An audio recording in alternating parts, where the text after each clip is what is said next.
Hello again, Exiles. It's me, Ryan, from Behind Eyes Gaming, back with another big dumb challenge run idea. But this big dumb idiot idea might actually be a 1000 IQ genius idea.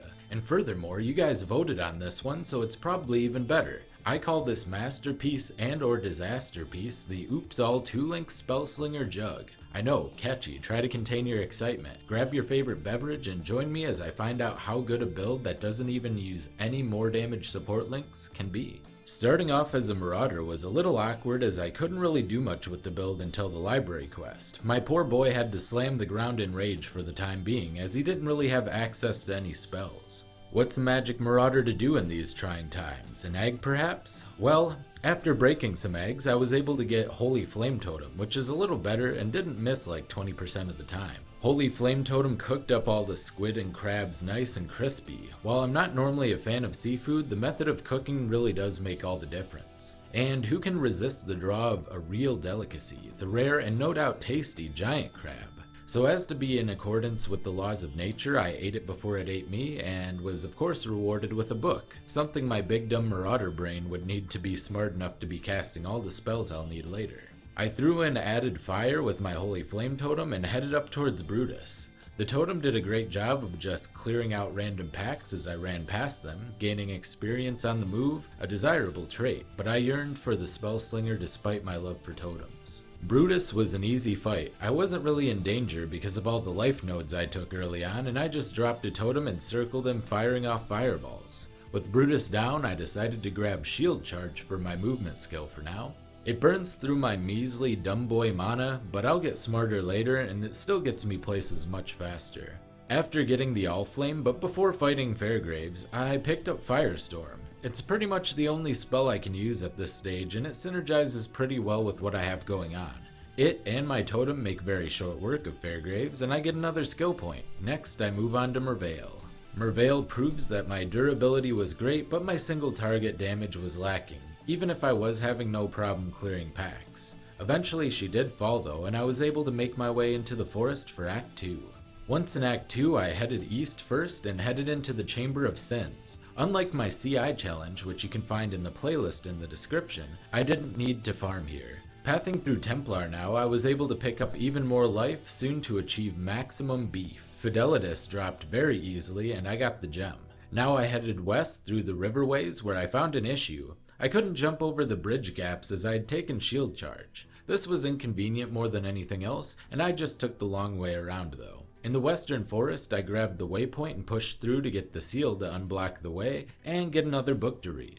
I went on to fight some giant spiders, as is tradition in every game ever. On the way, I got the smoothest Weaver's Chamber layout of all time. I mean, look at that, basically just beelined right to the boss. Very satisfying. Once again, my superior beef made the fight pretty easy, even if it wasn't super fast. I just kind of cornered myself with my totem and spammed Firestorm. Once again, I was helping Alira partially for the mana sustain, but also because at the time I was planning on going crit instead of Elemental Overload for some dumb reason. I take out Creighton and Oak with the only trouble being the aforementioned mana issues. Then I swung over to chat up Alira, see if maybe she wanted more buff and beefy spellcaster in her posse. She passed of course, but she did give me my magic triangle and a buff. I charged my way through the ruins in Northern Forest, touching the Ball of Darkness on the way, as is tradition. Northern Forest is full of goodies, almost feels like a map with all the essences and strongboxes. Next I go into the cave, where ghosts, squids, and bears live in perfect harmony. Perhaps the weirdest ecosystem I've ever seen if I'm gonna be honest with you. Like, what's going on here? Do bears eat the squids? Do the squids reproduce like rabbits? Are ghosts the natural predator of the bear? Nobody knows, and only I would think to even question this. So I guess if GGG ever watches this, I'd like to know how this goes down. The Oversoul is so unthreatening that I even risked taking a slam, which in retrospect maybe wasn't the best idea, but I do live it. I'm feeling the lack of damage here, but I would practically have to AFK to die at this point. I'm pushing 900 life already with my beefy boy. Finally, I reach Act 3, where I'll in the later half be able to start spellslinging. This is very exciting, but I still have some more stuff to push through before I can get there. I save Clarissa, budding necrophile, from her captors and rush through the slum to try to save her boyfriend so she doesn't slip into the deep dark path of sexual degeneracy I know she's heading down.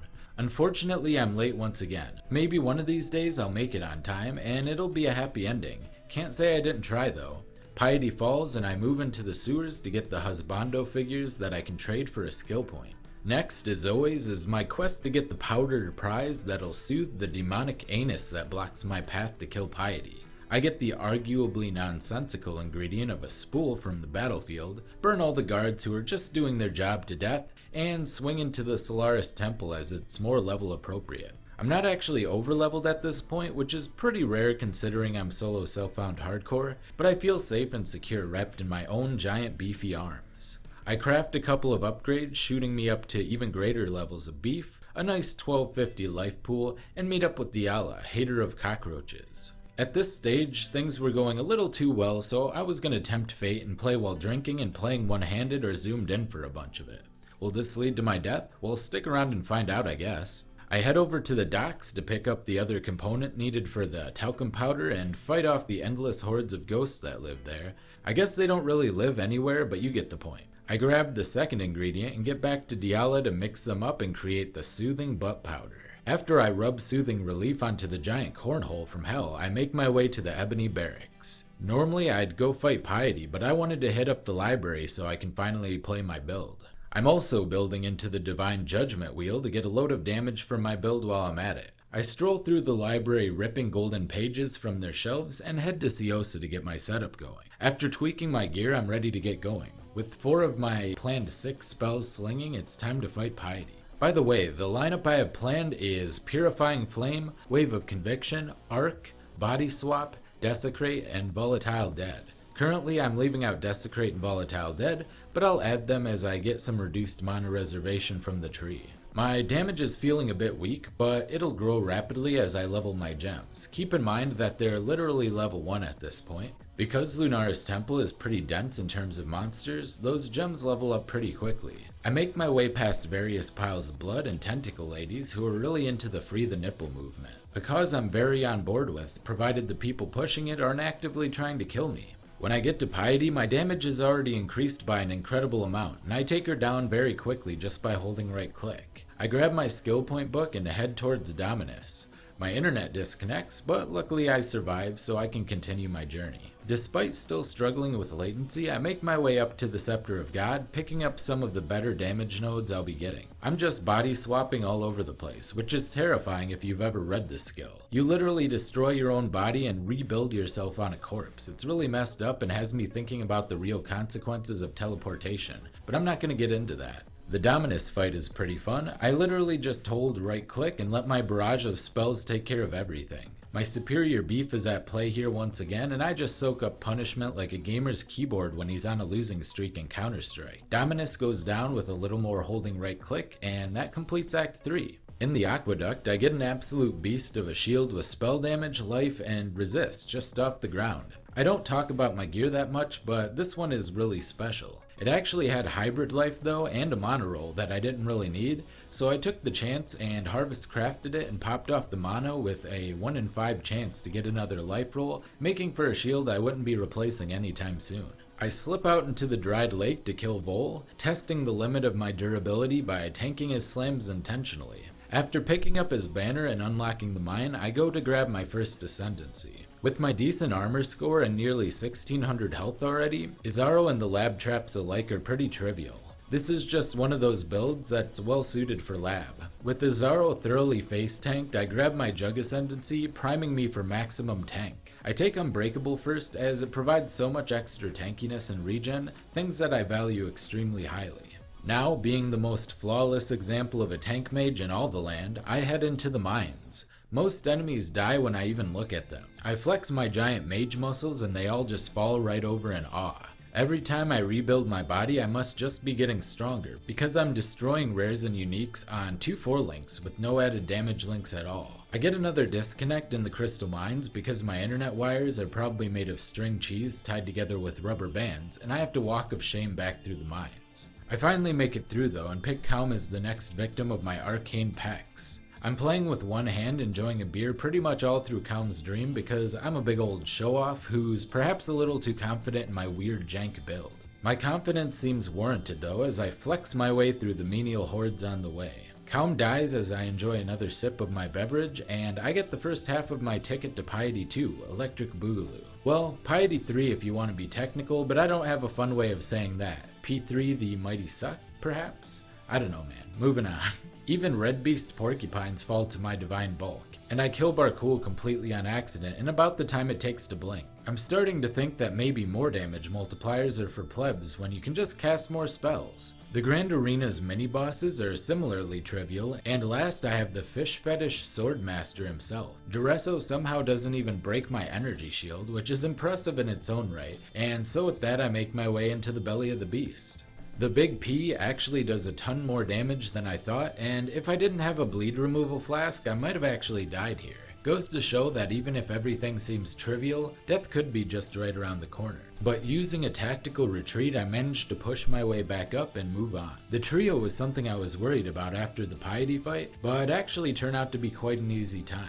They attempt to steal my organs, but instead I take Malachai's out of them, which is how I assume this works. I'm not exactly sure, I'm not really a lore guy, but with my reverse organ transplant complete, I'm ready to take on the big boy himself, who once again does a respectable amount of damage. Even so, I zip around with my biceps ablaze and kill him using my patented technique of making him explode from pure dizziness. I make my way to Act 5, closing in on the halfway mark of my initial goal. With my previous death while leveling, I really want to redeem myself, and I think my Paragon of Strength and Spellcasting is up for the challenge. I pop some pit fighters like watermelons in a microwave, and down Crow with ease. I'm nearing my first major reduced mana threshold, so now I can rock 5 spells instead of 4. Sadly meaning I'll have to drop Body Swap as it was that or Arc. While the playstyle is a little less fun, the damage is better with Volatile Dead in the mix. I'm technically still on Force spells anyway since I'm using Desecrate now, but VD is probably better. I get the Miasmator and the Eye of Zeal and head out into the square. I start pathing to Precision next to get some dex and shoot on through the Templar Courts. I consider farming the Chamber of Innocence but opt not to as I think I'm probably strong enough as it is. While this is no doubt the fattest experience available at the moment, I'm pretty convinced my guy is up to any immediate task. Avarius is a pretty nice fight. His ad phase goes down easily to my volatile balls. Apparently I can tank his beam, which is something I normally don't risk, and I even survive his bullet hell mode, which is perhaps his scariest attack. All in all, a fun fight for one of the first major power checks of the game. I decide to go to the Reliquary right away to get the extra skill point, keeping up with my apparent hobby of collecting various body parts. This is probably an unhealthy habit, but you gotta make a living somehow, I guess. I head to the ossuary to grab the doodad of Kitaba summoning and start heading towards the big boy himself. I try to just face tank everything in the Kitaba fight, but it becomes apparent that that isn't a good idea. His piles of goo and fists of fury chunk me like no other. Now that I'm moving, the fight goes a lot smoother and I fell the giant, proving that my 8-pack of power is superior to his raw size. And with that, we're at the end of part 1. I hope you enjoyed this video. If so, consider subscribing to see future Path of Exile content, and check out the description below for links to my Twitter and Discord if you'd like to follow me on other platforms. This has been Ryan from Behind Eyes Gaming, and I will see you next time. Bye!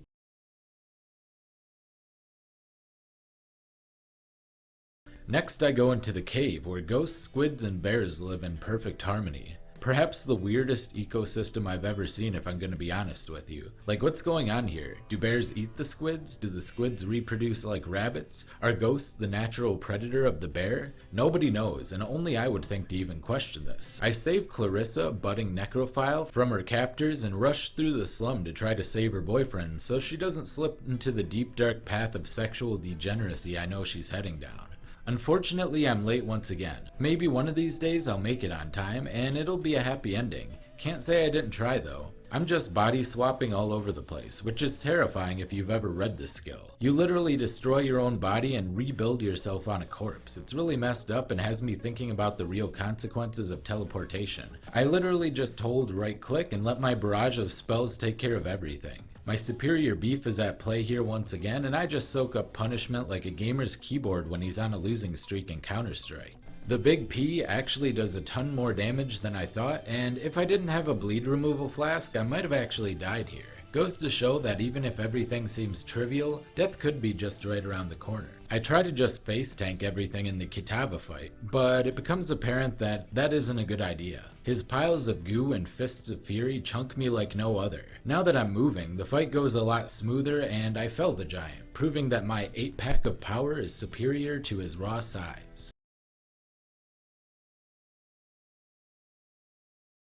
Hello Exiles, this is Ryan from Behind Eyes Gaming, and we're back with the magical mountain of a man, the Oops All Spellslinger Jugg. If you missed the first episode, there will be a link in the description, and if this is your first time here, don't forget to subscribe to see future Path of Exile videos and challenges. Now let's get on to the good stuff.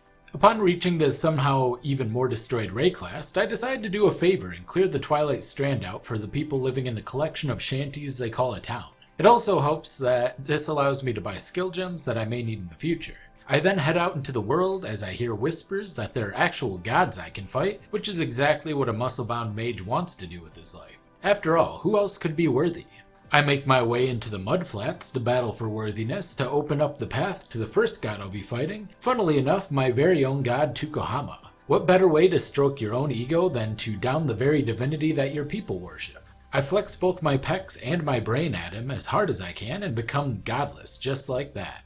Next, I'm off to fight Brutus Tutus. I head over the ridge and through the prison, showing everyone how much more of a badass I've become since I was last there. Reclaiming my territory is tough work. I feel like I was only gone from Rayclast a short period of time, but everybody tried to move in on my turf. I reached the reanimated Goliath and his magical friend Chevron. How can they beat me with brains and brawn when I'm all of that and more rolled into one? Chevron runs away scared and Brutus falls again, hopefully for the last time. Moving on to the Prisoner's Gate, I fight Abrath. I often wait to fight him, but with over 2,700 life and spells shooting out left and right, it isn't a problem in this case. I get my book, which of course I promptly eat for the knowledge, as we all know that's how it works, and head back into the western forests. Spiders and bandits litter the landscape, which means nothing has really changed except maybe the little parasite things that seem to be attached to half of everything around here. In the riverways, I run into the same problem of having only shield charge to get around, so I can't really take the straight path through. I find the wetlands before I even find the waypoint and just head in there. On the way, I augment my body armor with life, making me even beefier, and head to get yet another skill point. I pick up Blood Rage as I wasn't angry enough, which was holding back my damage. I then take my much angrier spells on a walk through the southern forest, rage casting all the way. The zone boss explodes on contact, which is a good sign for damage. I hit up the Cavern of Anger, cooking some calamari and crab cakes for the cookout I intend to have with the giant angry crab god, assuming he's a cannibal, of course. I continue my leisurely yet angry stroll through the beach and walk some magical cylinders very slowly in the game's only escort mission, so that I can light the beacon. I pick up a nice ring upgrade as well that has a lot of potential to harvest craft with an improvement, and with the beacon lit, I head to the Brine King's Reef. The Brine King tries to seduce me with all of his long legs, but I'm not a leg guy, and as much as Nisa insists, we instead battle to the death. The fight is actually done with insane spikes in my internet, so it basically looks like a slideshow as you can see here. A smarter man would have logged off and tried again, but I just keep going and it kinda paid off. I didn't die, so it was fine. Act 6 begins, and I come to find out that maybe we should have let the bandits live. Everything kinda seems like it's gone awry since I've taken out the powerful guardians of the area. So I head to the Fellshrine Ruins, a name that would be more impactful if everything wasn't in ruins at this point, which is pretty much the deal in the apocalypse. But there is a map in the crypt, so I ignore the obsolete naming conventions of these places and fight my way through. With the map in my mega muscular hands, I head to the Chamber of Sins to make use of it and head to a magical land of bleeding and poison. One of the least appealing magical lands if you ask me. The horde of stabbies and jabbies are no match for my well-toned body and mind, fueled by a diet of grilled giant squid and crab, full of nutritious omega-3s. Also, maybe I ate some books and people. Don't judge me, there isn't much to eat in Rayclast, you gotta have what you can. Malagaro invites his friends to the party as we fight, but none of his posse are much of a match for my mighty, bulging wizard mass, and Malagaro joins the ranks of the defeated as I teabag his corpse. I take on Groost and his doggos. The doggos fall over immediately, very sadly, but that fulfills their duty to protect their very rude master, and Groost himself dies nearly as quickly. Good riddance if you ask me, that guy needs to learn some customer service etiquette. With the rude dude down and sin satisfied with my killing spree, it's time to move on to collect some fireflies and other such whimsical activities. This is nice as there isn't much whimsy in an apocalyptic penal colony. While acquiring my robust bug collection, I drop into the Den of Despair to take out Gruthkul, a giant bear moose god thing. This goes well, all things considered, all things being that I'm just a very buff dude with magic powers, and this is some sort of timeless nature deity. I make my way through the causeways to turn my prized bug collection over and get a doodad that I can trade in for a skill book, which is my favorite food. In the Vol City, I use my newly acquired knowledge on how to traverse it to still get lost, but a little bit less than usual. I went through the incredibly spider-infested Temple of Decay, squishing spiders left and right because there doesn't seem to be any gnats or mosquitoes for them to eat anyway. And finally, I reached the big boss spider, Arakali. I dodged most of the field hazards deftly and took some just to see if I could, but in the end, my mighty boot squashed yet another giant arachnid. Act 8, as always, means a lot of things. It's time to ascend for the second time, and of course the gear check that Duedre can be. I decide to deal with Izaro first, as the temple traps barely tenderize my beef. Izaro himself manages to barely dent me. I can actually just face tank most of what he throws at me. I prove that every tyrant is one good smack in the face away from a broken neck, and topple a kingdom as I flex magic into existence. Izaro falls and I receive my second ascendancy, picking up Unflinching for some power charge generation. Now it's off to the sewers to find Duedre. The sewer witch is usually quite the challenge, but honestly, she was pretty cruisy here. Didn't even have to do much dodging or reset her at all because the damage is sitting pretty at this point. Next I'm off to the key, thanks to those who corrected my pronunciation of that, to get another doodad to aid in post-mortem carnal lust. Clarissa gets cold feet on the whole necrophilia thing though, and I have to be the one to put the guy down for the second time. I run through the grain gates doing sprints with my shield all along the way and kill a merry band in order to gain yet another delicious skill book. I head back to town to get not one but two delicious books to munch on, truly the treat of champions. This nearly gets me to charisma, and then I can finally reach my final form. I make my way into the Solaris Temple in order to retrieve the Sun Orb, that's one half of my way out of the act, and kill a boatload of probably sentient ribbons along the way. All the living ribbons and statues make me feel like some sort of Beauty and the Beast shit is going on here, but I'm not going to question it. It's still not as weird as the Ghost Squid and Bear Cave. Dawn drops, and the Sun Orb is mine. I head across the bridge to the Lunaris Temple to get the Moon Orb and complete my set. First, I decide to go to the High Garden though and grab the skill point there. Normally I'd wait because I really hate that area and the boss, but I'm feeling extra strong so I do pop in. Surprisingly, the porcupines aren't really doing much as I would have thought they would have, and with all of my aimbot skills, the reflection drops without much of an issue. With the skill book safely behind my bulging abs and my tummy, I move on to get the Moon Orb. I've also reached full 6 Spellslinger power now. With body swap back in the mix, I'm bouncing all over and increased my damage by quite a bit. Dusk falls just as easily as dawn, and the Moon Orb is mine as well. Time to finally get out of here and move on to Act 9. First though, I have to deal with the Divine Twins Solaris and Lunaris. I do a little more face tanking than I probably should. I wanted to see how powerful I felt defensively at this point, and I can certainly feel a fall off in that department. That being said, my damage was on point and I flexed on their corpses in no time at all. I decide I'm much too strong to bother farming the Blood Aqueduct, so I just push through and continue crushing. I push into the Vistiri Desert and find myself hungry for yet another skill book. I sniff around a bit until I find a withered chest, and I get the Stormblade, which will help me get that delicious knowledge. I trade it off for a bottle of Storm, which sounds pretty tasty as well, but I'll hold off for the book. And I head out to fight the Scorpion Queen Shakira, not to be confused with the Scorpion King Dwayne "The Rock" Johnson. Shakira puts up quite the fight, particularly because I leg up a storm during the battle, creating a veritable slideshow of a showdown once again, but I overcome the pop diva with the deadly tail and earn myself a tasty book. I power lunge my way into the boiling lake to fight the basilisk, nearly dying because I'm an idiot and stood in front of it until it froze me. I did manage to kill it after all, but it was still a little bit closer call than I would have preferred. I'm starting to sweat my survivability a little bit, but I think it may have been a fluke, so I decide to move on. After moving through the secret tunnel through the mountain, I make my way to the quarry. In theory, I could just farm here all day every day from this point forward and become a paragon of muscularity, but honestly I feel like I can just push through even with the recent close call. I swing into the refinery to grab the second piece of MacGuffin needed to open the path to the trio. General Adis is scary as usual, but he doesn't kill me despite my best efforts to face tank him to death. I then go to the Shrine of Winds to get my last skill book of the act, and one of the last of the game. Garu-Khan is pesky as per usual, but with the patented strategy of flexing spells into existence with my mighty wand arm, I down the pest and get the book. The trio is next, and I'm feeling pretty confident going into the fight.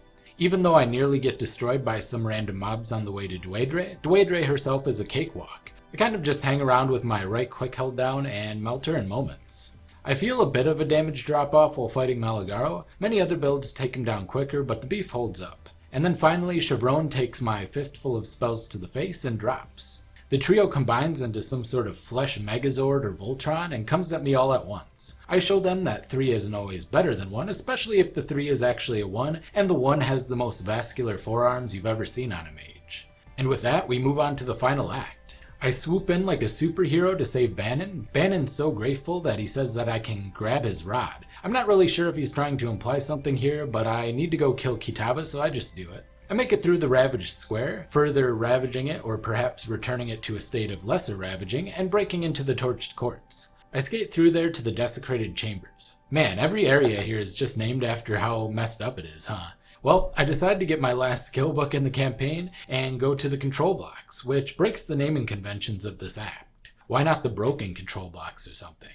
Anyway, Valenta is pretty tanky against me and the fight is long, but not really that hard. Almost 3.7k life puts me in a good position, and better yet, I managed to pick up Elemental Overload after eating my skill book. I head back to the desecrated chamber with the intention of actually getting Bannon's staff this time and fighting Avarius for it. I take a brutal hit during the fight and nearly die, but manage to pull through. Lots of close calls here towards the end, makes me wonder if I really can beat Kitaba here. But with Bannon's staff firmly in hand, he becomes Innocence and clears the way for me to the canals. No part of that is a double entendre. At this point, there's nothing left to do but walk the pass straight to Kitaba. I'm boasting quite the beef with plenty of block and pure life. Kitaba, however, is several stories high, which is equally impressive, I guess. The fight is quite a good one, with me dropping low several times. Kitaba is just as predictable as always, though, and in the end, falls. With Kitaba down, I have once again played some dumb gimmick character through the campaign. Now let's see if we can make it work in the endgame. If you want to follow me on other platforms, my Twitter, Twitch, and Discord are in the description below. This has been Ryan from Behind Eyes Gaming, and I will see you next time. Bye!